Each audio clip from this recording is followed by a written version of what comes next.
ভোরবেলা ছোট্ট এক জেলে গ্রামে সবাই নৌকা নিয়ে সমুদ্রে মাছ ধরতে বের হল।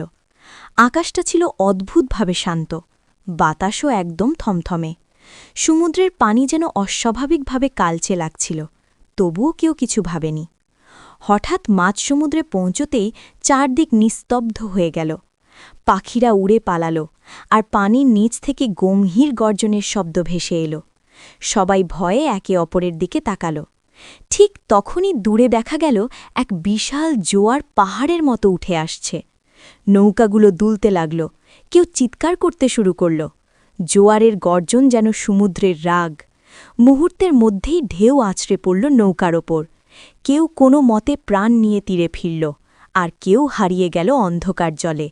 সেদিনের পর আর কেউ সাহস করে ওই সমুদ্রে যায়নি, কারণ সবাই জানে সমুদ্র শান্ত থাকলেও তার ভেতরে লুকিয়ে থাকে ভয়ঙ্কর রহস্য। ভিডিওটা যদি ভালো লেগে থাকে তো অবশ্যই একটা লাইক করো, আর এরকম নতুন নতুন ভিডিও দেখার জন্য ড্রিম কার্টুন এআই চ্যানেলটা সাবস্ক্রাইব করে নাও। আজকের মতো এইটুকুই, আবার দেখা হবে পরের ভিডিওতে।